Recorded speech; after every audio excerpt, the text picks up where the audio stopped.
everyone. Today we are canning up turkey stock, and I thought I would bring you along. So, give you a little background on this particular batch. I had been putting off cleaning out my deep freeze. And so I purposely kept 2 frozen turkeys in there from when I got them on sale. Finally thawed them out and cleaned out my freezer. But anyway, so I wasn't quite prepared, so I didn't have vegetables to put in this, excess vegetables. So all this was the 2 turkeys, the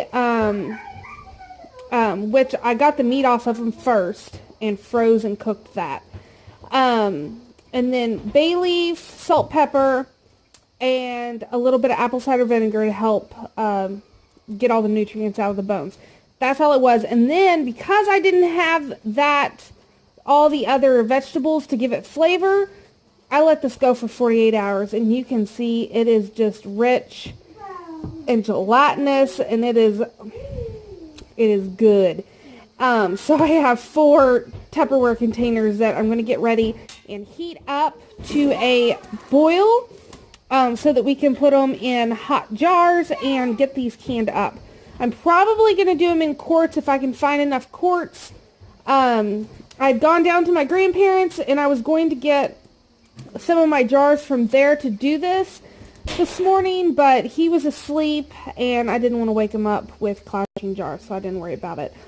Also, I wanted to talk real quick about schmaltz, chicken fat, this is turkey fat, but this is almost a quart of fat that I got off of from cooling these down, and of course all the fat will come to the top and then you can just scrape it off.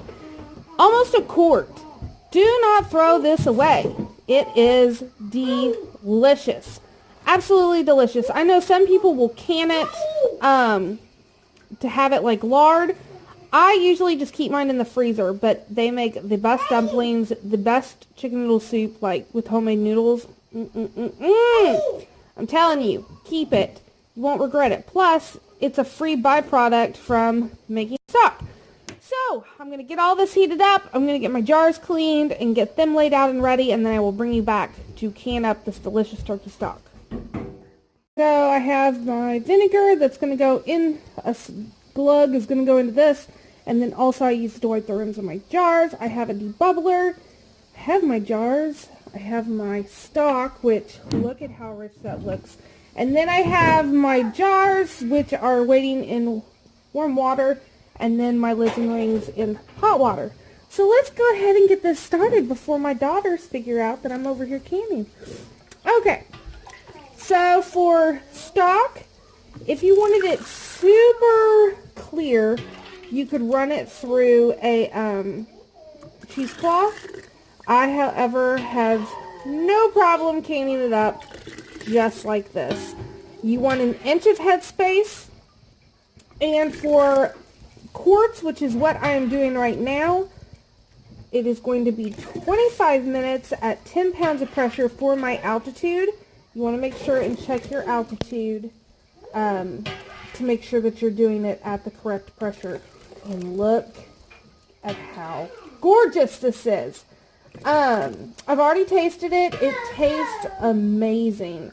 It is going to be so good in soups and stews and dishes. Get our inch of headspace. Perfect. And now I honestly don't know why I got my debubbler, because you don't have to debubble liquid. But I did get out something plastic because I can't find my actual debubbler. You just don't want to use anything that could potentially harm your jar. So then we'll switch that over. And again, this has vinegar on it. You want to wipe the rim of your jar, make sure there is nothing on it, especially since this could possibly still have some fat in it. You don't want anything that can cause your jar not to seal. Also, make sure there are no nicks or anything in your jar. That is another thing you don't want. And then let me get a lid and ring. Fingertip tight. It's the first time I've canned in a while. I'm pretty excited. And I'm getting ready to can enchilada sauce after this because I found some dried chilies. So fingertip tight. Oh, well, that's not even on there. There we go. So this is going to go, oh, look how gorgeous that is. Liquid gold. This is going to go in my canner and wait until all my jars are done. I'm probably going to have to do 2 different canning sessions on this. I will bring you back when we are all done. Again, for quarts, it's 25 minutes at 10 pounds of pressure, and that is for my altitude. Guys, it is the next morning, and I am so excited to show you the results.